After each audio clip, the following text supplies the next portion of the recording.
aqui. Pronto, já gravando. Deixa eu ver se tá ok, tá. Então, esse último encontro nosso é para demonstrar que uma igreja ela não é meramente um clube.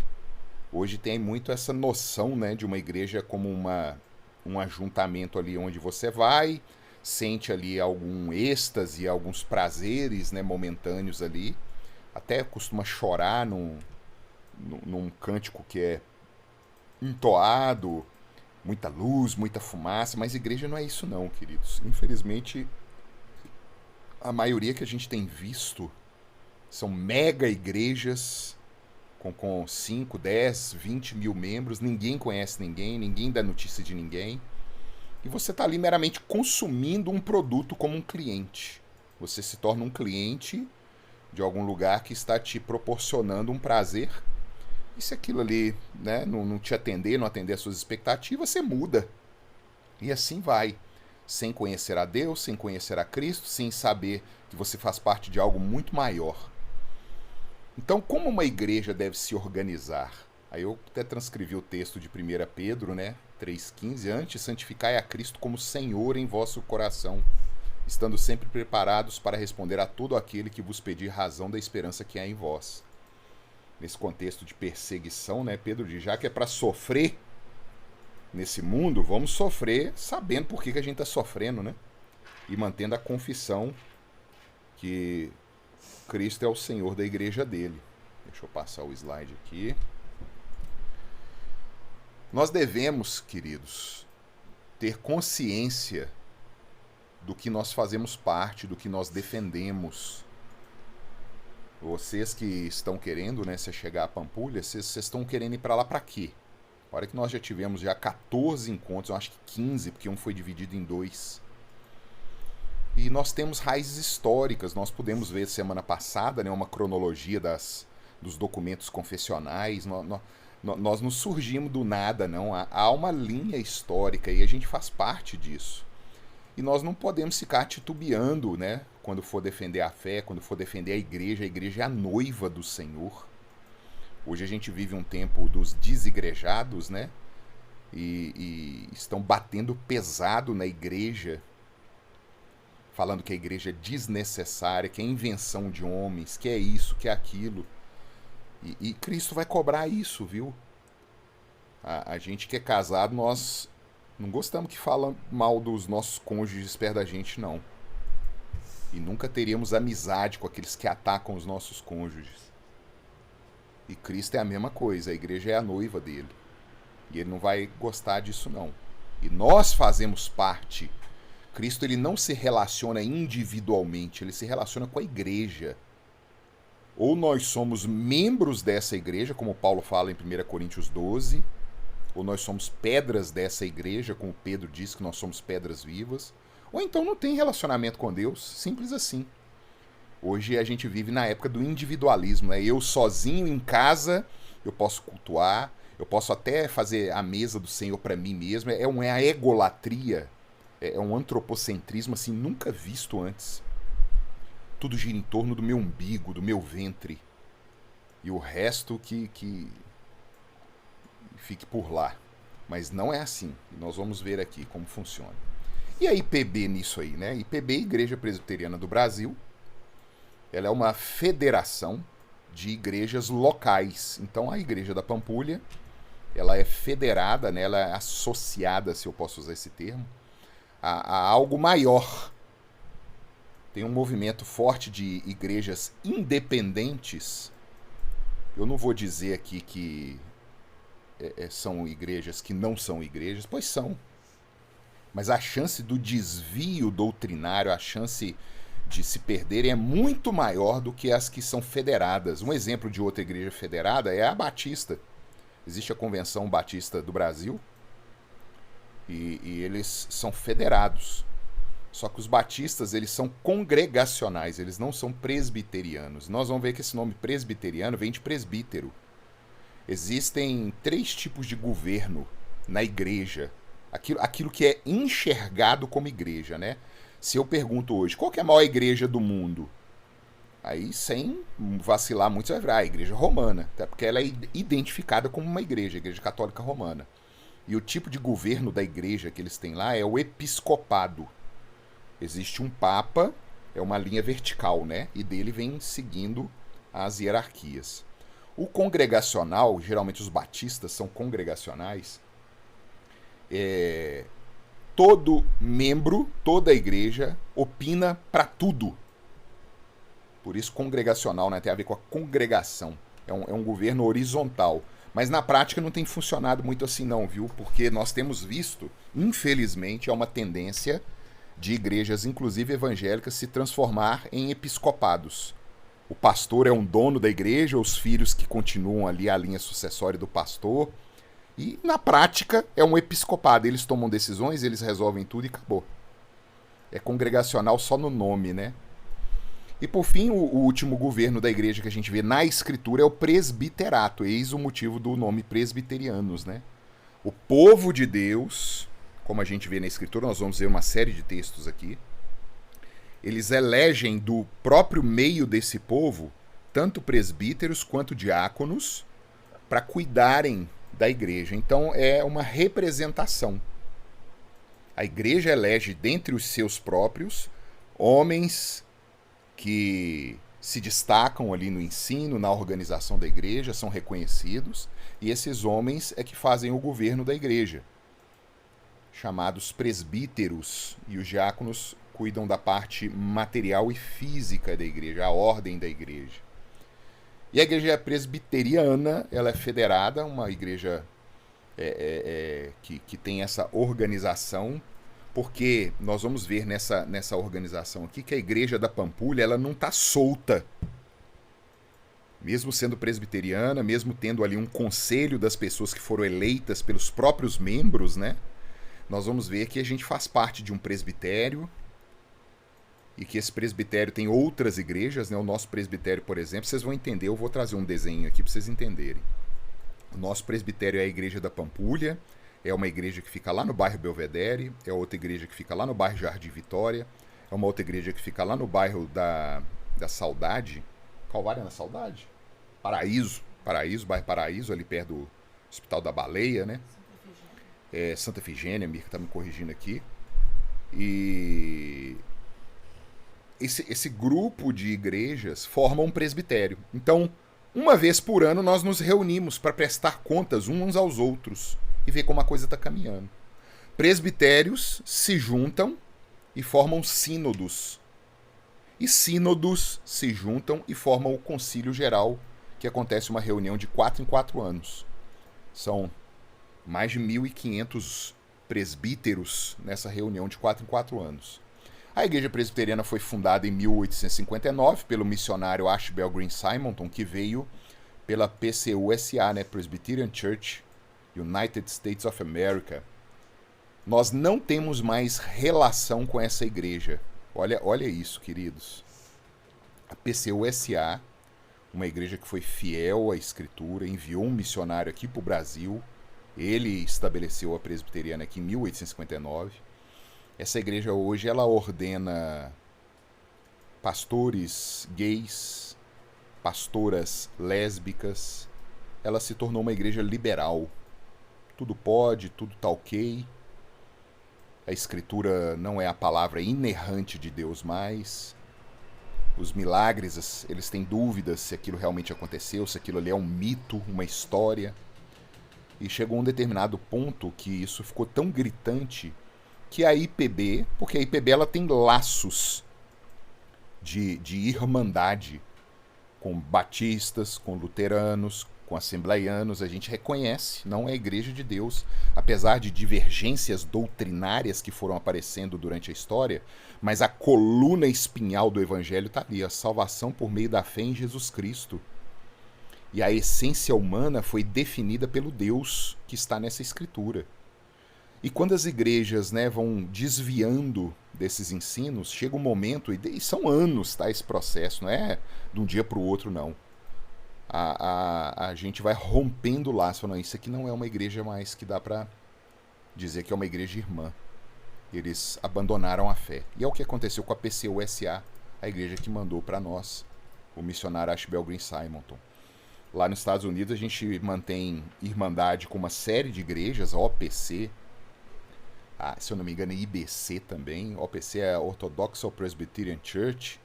Tem a IBC, eu esqueci o significado da sigla, né? Mas são igrejas. PCA, que não é a PCUSA, PCA é Presbyterian Church of America. Ela ainda se mantém firme nas doutrinas. E assim a gente vai caminhando. Pode ser, queridos, e não escandalizem não, tá? Que daqui 10 anos, 20 anos, 50, não sei, a IPB seja uma igreja que se desviou. Pode ser. Toda obra humana ela é corrupta. E a gente precisa orar. Ai daquele que acha estar em pé. A gente precisa orar. Orar pelos pastores, pelos presbíteros, pelos diáconos, pelas famílias. Porque isso está na nossa porta. O nosso coração é corrupto. A gente tem a ideia de colocar a igreja como se fosse um ente à parte, né? A igreja é algo que está ali, eu estou aqui. Não, nós somos a igreja.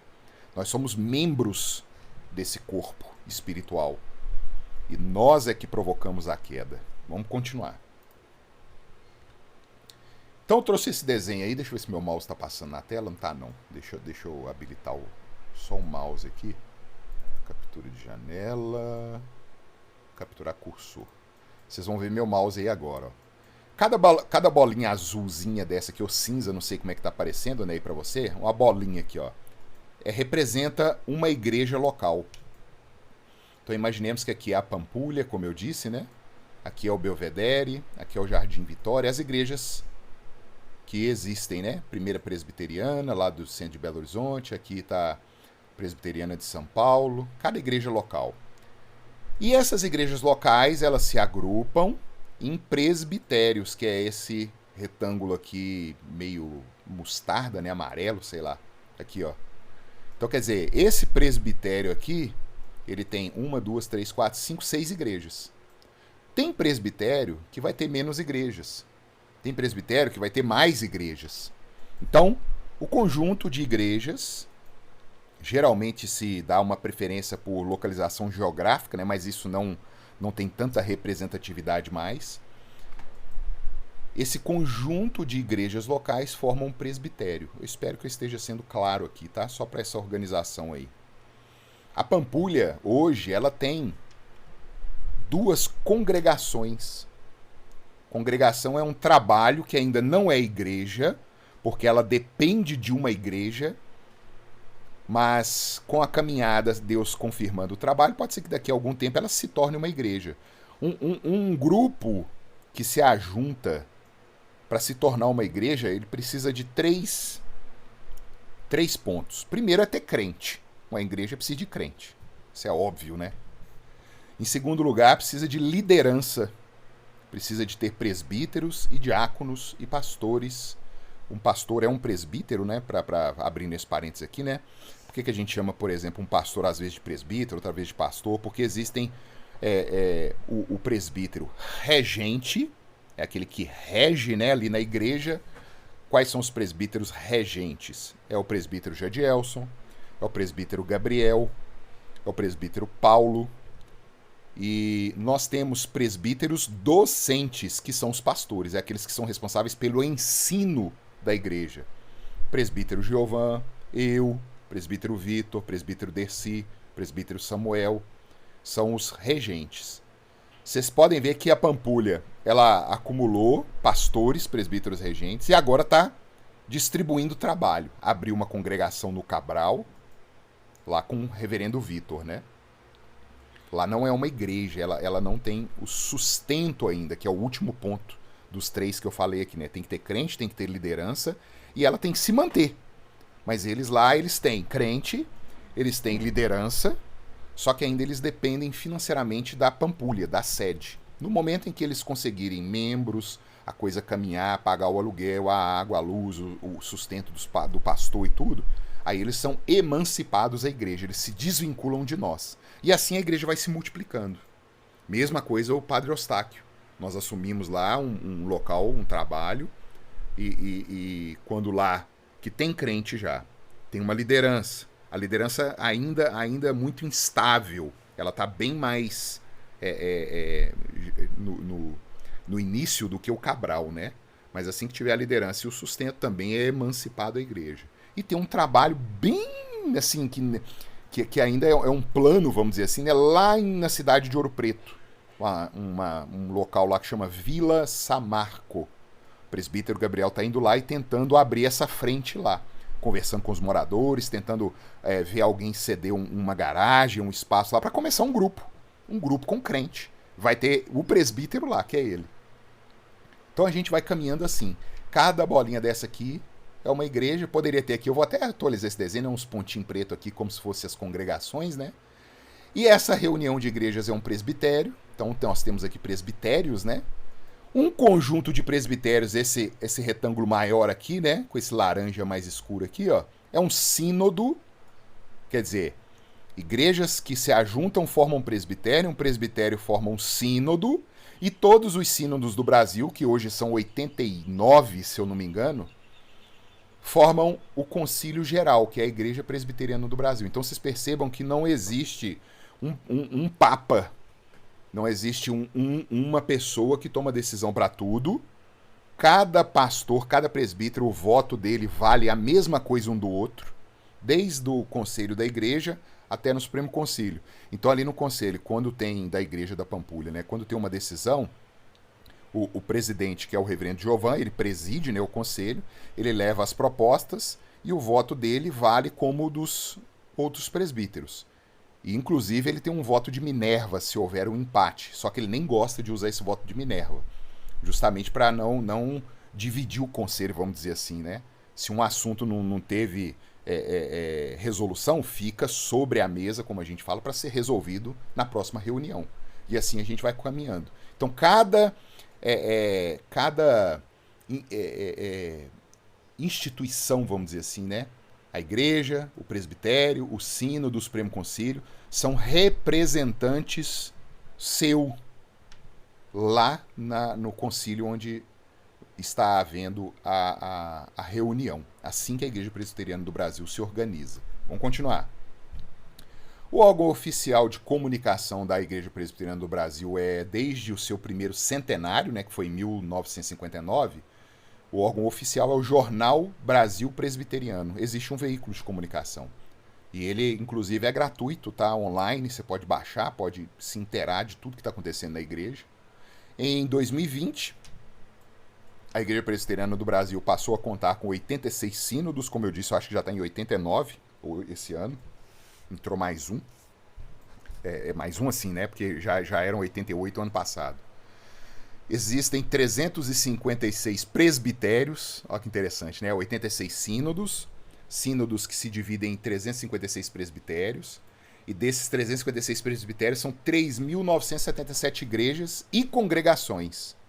E 4.770 pastores. Essa é a estrutura em 2020 da igreja. Vamos caminhar. E a Assembleia? A Assembleia é o ponto mais importante da igreja, que é o povo de Deus. A Assembleia é o povo de Deus. E o que esse povo de Deus, o que você, como parte da IPB, tem de privilégio, tem de dever?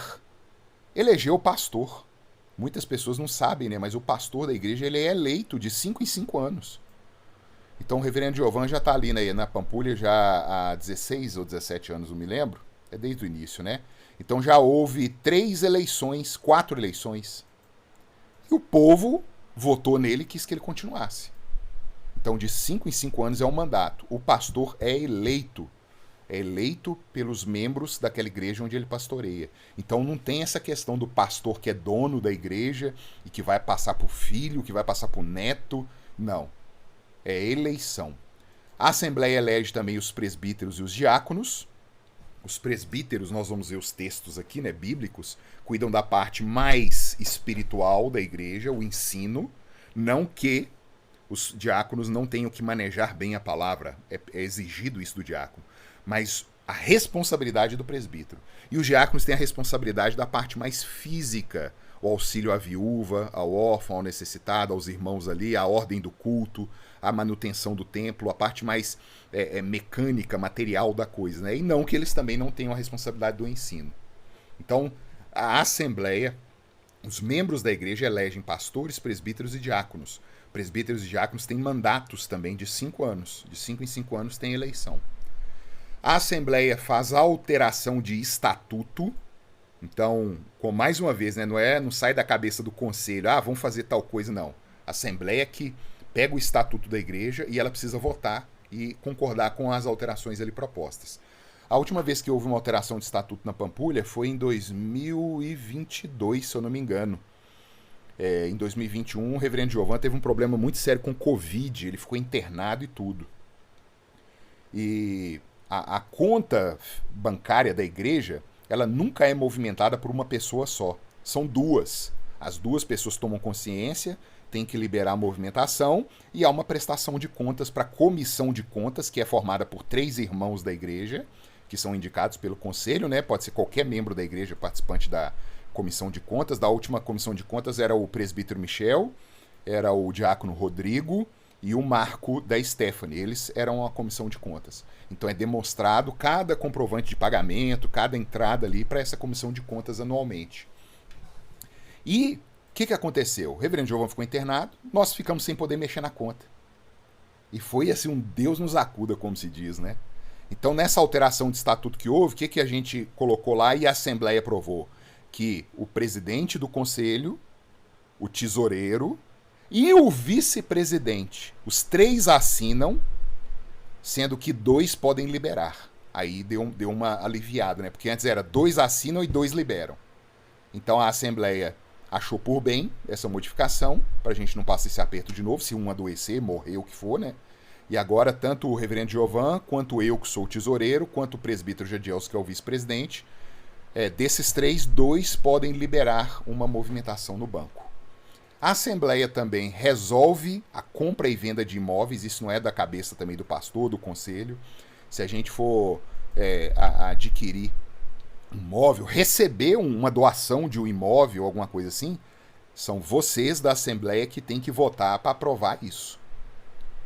Não é uma decisão isolada, não. E a Assembleia toma conta, todo final de ano, toma conhecimento da prestação de contas e do orçamento para o ano seguinte. Essa é a responsabilidade da Assembleia. A Assembleia que elegeu presbíteros e diáconos e pastores. Vamos continuar. O que são presbíteros, queridos? Agora nós vamos começar a ler. Peço que abram seus microfones, coloquem em alto e bom som a sua voz e leia esse texto aí de Atos 14, 21, 23, por favor. Quem abre aí e lê.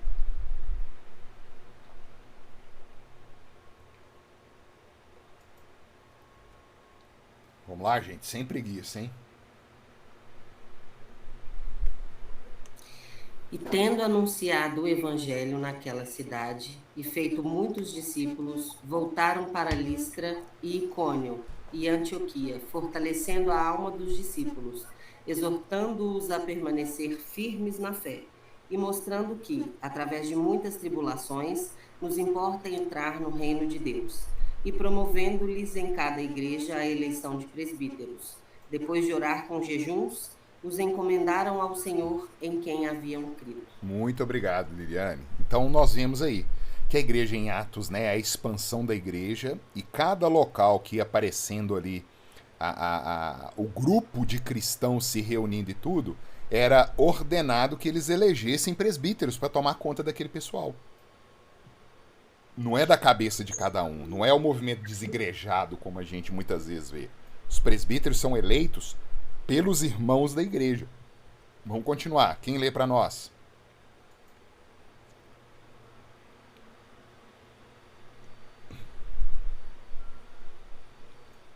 Ninguém? Esse eu vou ler então. Tendo eles chegado a Jerusalém, foram bem recebidos pela igreja, pelos apóstolos e pelos presbíteros, e relataram tudo o que Deus fizera com eles. Insurgiram-se, entretanto, alguns da seita dos fariseus que haviam crido, dizendo: é necessário circuncidá-los e determinar-lhes que obedeçam ou observem a lei de Moisés. Então se reuniram os apóstolos e os presbíteros para examinar a questão. Paulo e Barnabé retornaram para Jerusalém. Lá era a sede do apostolado, né? Os apóstolos ainda estavam vivos. e já havia presbíteros ali ajudando. E aí levantou pelos fariseus, né, que haviam crido, que era necessário circuncidar. E ficou conhecido aqui em Atos 15 o primeiro concílio que houve. Eles convocaram os apóstolos, os presbíteros, para saber o que eles iam fazer. E tem que circuncidar ou não tem que circuncidar? Então foi essa reunião dos presbíteros e dos apóstolos. E dali saiu a decisão que não é necessário circuncidar. Pedro ainda fala assim, né? O jugo que nem nós aguentamos, nós estamos querendo colocar sobre o gentio. Se nós, judeus, não aguentamos observar a circuncisão, como que a gente está cobrando isso daquele que nem judeu é? E ali os apóstolos e os presbíteros eleitos em Jerusalém tomaram essa decisão e enviaram cartas. Enviaram cartas a Antioquia falando que não era necessário a circuncidão. E ali a gente vai vendo esse trabalho desse grupo que é eleito pela igreja para tomar decisões pela igreja. Vamos caminhar. Quem lê para nós aí? Qual que é o versículo agora? Tá na tela, dona Marilac. Atos 20, 16 e 17. Ah, tá.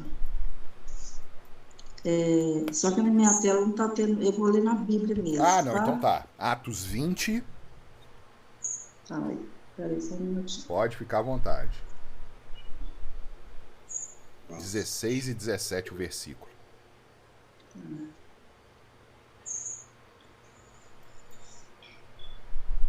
Atos 20, 16, 17.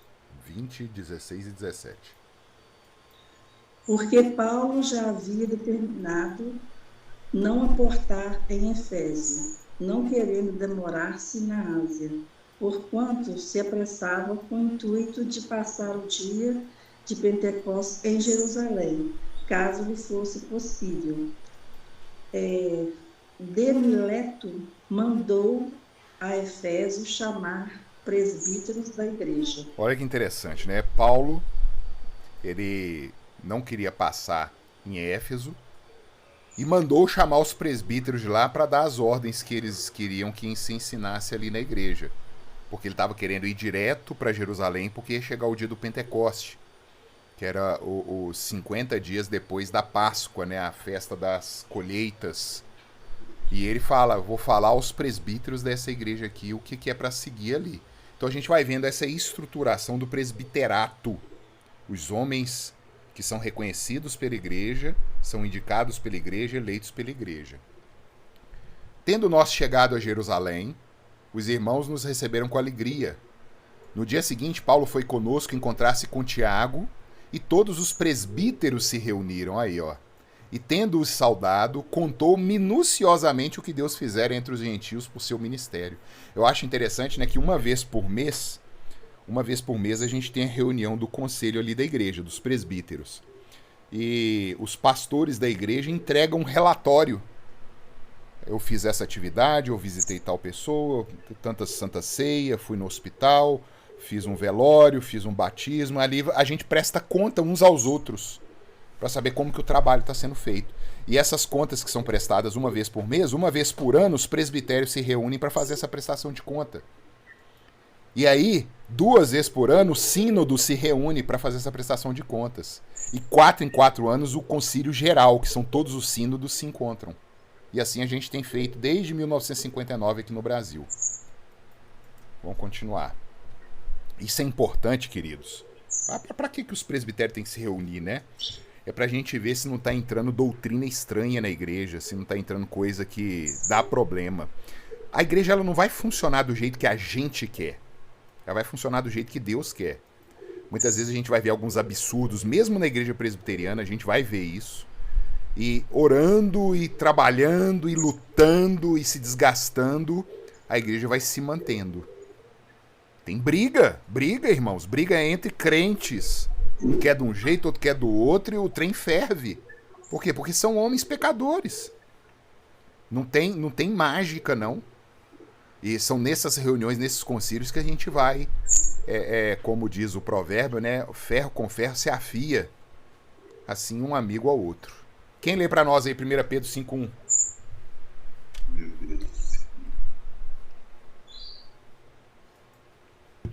Rebeca tá Rogo, caladinha, Davi. Vai lá, Liliane, por favor. rogo, pois, aos presbíteros que há entre vós, eu, presbítero como eles, e testemunha dos sofrimentos de Cristo, e ainda coparticipante da glória que há de ser revelada. Vocês repararam que Pedro, ele se chama presbítero e ele era um apóstolo. Presbítero é uma palavra grega que significa experiente, ancião. Ancião não na idade, mas na experiência. É interessante isso, né? O próprio apóstolo, ele se chama presbítero entre vós. É muito legal essa noção que Pedro tem. Bem, muta a dona Marilac, por favor.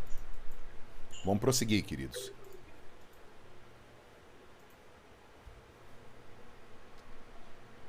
Por esta causa te deixei em Creta, para que pusesses em ordem as coisas restantes, bem como em cada cidade constituísses presbíteros conforme te prescrevi. Paulo escrevendo a Tito, um pastor, e Creta é uma cidade ali, uma região da Grécia, e Paulo ordena a ele, olha, organiza as coisas da igreja aí, e constitui presbíteros nas igrejas que vão surgindo aí. Uma ordem direta ao pastor Tito, para que a igreja se organizasse ali, presbíteros na igreja. Quem lê para nós?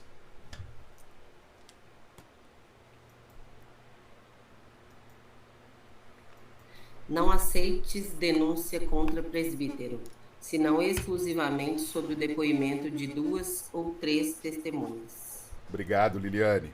Então, olha que interessante, a responsabilidade, né, daqueles que vão sendo escolhidos, né, eleitos para governar a igreja é tão grande que a gente vê casos no Novo Testamento de denúncias falsas contra esses homens. Denúncias mentirosas. E Paulo já coloca um equilíbrio aqui falando com o pastor Timóteo, né? Olha, se houver denúncia aí de presbítero, não aceita conversa fiada, burburinho, fofoca, não. A coisa é séria, é testemunho, 2 ou 3 delas. E apura o caso. Acontece muito isso hoje, viu, queridos? De denúncias falsas contra pastores, contra presbíteros, contra diáconos. E a primeira coisa que a gente refere, vamos escutar o outro lado, a outra parte. Nunca tomar uma decisão precipitada. Isso é pra vida, isso não é só pra igreja.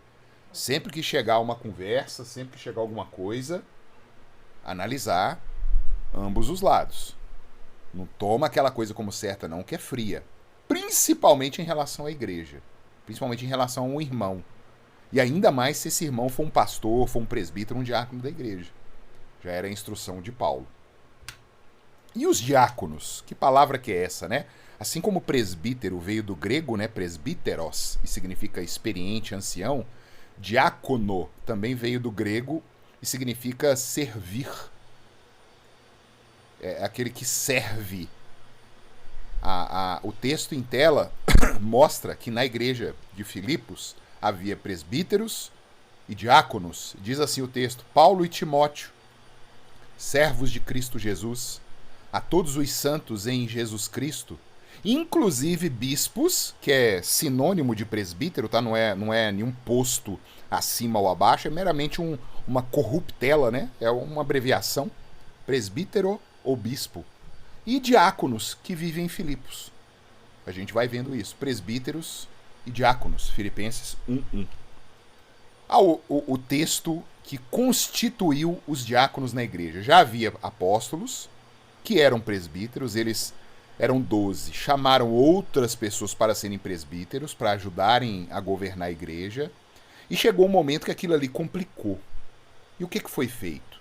Lê para nós, Liliane, Atos 6, de 1 a 7, está na tela aí, por favor. Leia. Ora, naqueles dias, multiplicando-se o número dos discípulos, houve murmuração dos helenitas contra os hebreus, porque as viúvas deles estavam sendo esquecidas na distribuição diária. Então os 12 convocaram a comunidade dos discípulos e disseram: não é razoável que nós abandonemos a palavra de Deus para servir às mesas. Mas, irmãos, escolhei dentre vós 7 homens de boa reputação e cheios do Espírito Santo e de sabedoria. aos quais encarregaremos deste serviço. E quanto a nós, nos consagraremos à oração e ao ministério da palavra. O parecer agradou a toda a comunidade e elegeram Estevão, homem cheio de fé e do Espírito Santo, Filipe, Prócoro, Nicanor, Timão, Pármenas e Nicolau, prosélito de Antioquia. Apresentaram-nos perante os apóstolos e estes, orando, lhes impuseram as mãos. Crescia a palavra de Deus e em Jerusalém se multiplicava o número dos discípulos. Também muitíssimos sacerdotes obedeciam à fé. Olha que coisa interessante, né? Esse é o povo de Deus, queridos. A igreja estava nascendo, tinha helenistas, né, que eram os gregos, os gentios, e os hebreus. Cristo fala que de dois povos ele fez um só. Não há grego, não há judeu, não há brasileiro, africano, nós todos em Cristo somos um. E, como um bom povo de Deus, o que começou no meio deles? Murmuração.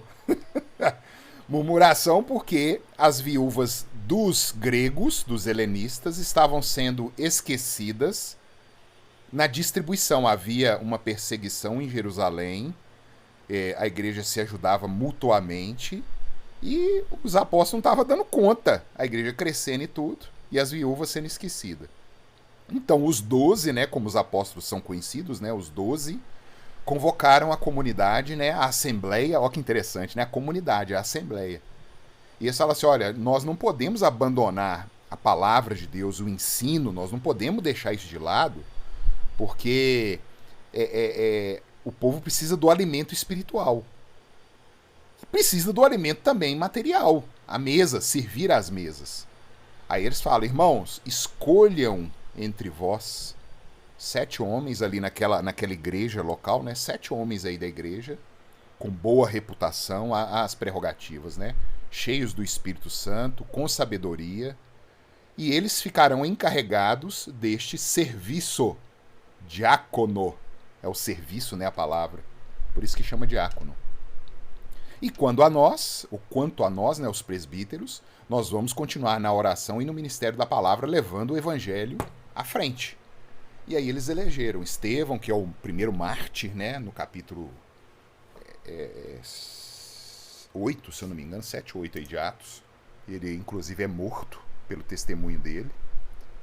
E os apóstolos reconheceram ali que a igreja escolheu a eles, e assim a igreja se multiplicava. Então uma igreja saudável, ela tem a liderança, presbíteros, diáconos, pastores. A igreja tem crente, a igreja sustenta a si mesma, toda essa estrutura, porque o Espírito Santo opera nesse meio. Deus, no Salmo 133, diz que a bênção dele é decretada no meio do povo dele. E o povo dele é esse organismo. Famílias se reúnem para fazer uma grande família, que é a família de Cristo. Mais um texto de diácono. O diácono, as prerrogativas, né? Seja marido de uma só mulher e governe bem os seus filhos. É o testemunho de vida, né? E a própria casa.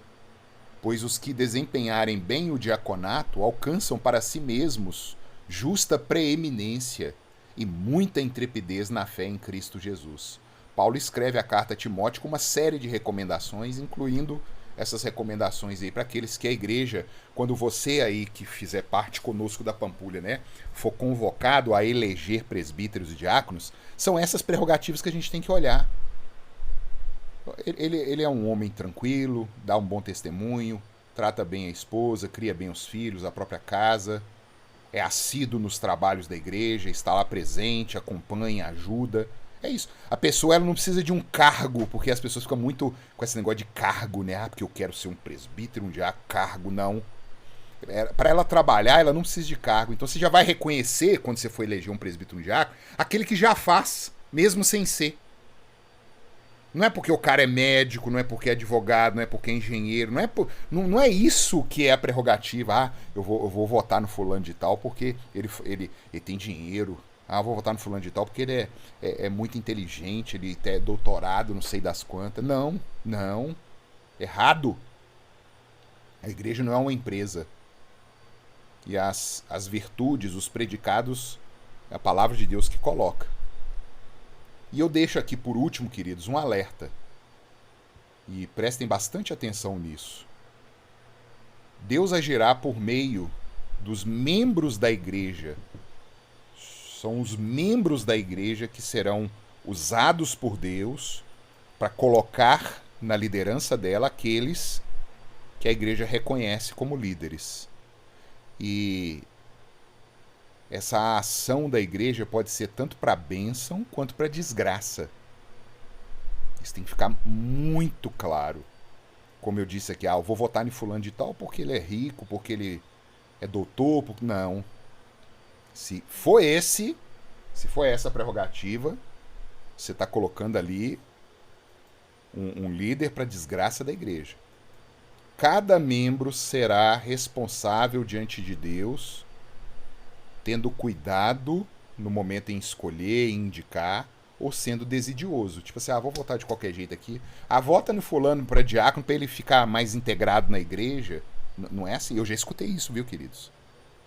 Vou votar no fulano de tal porque eu acho ele tão quietinho. Vamos ver se ele entrosa mais. Meu Senhor, tem misericórdia. Não é isso. Porque todas as decisões estão ali na igreja. Para vocês terem uma ideia, por que a gente tem essa impressão aqui, já caminhando para o final, né? Que a igreja tá tão bagunçada, hoje a gente liga a televisão, a gente vê, né, Universal, Mundial, essas igrejas malucas aí.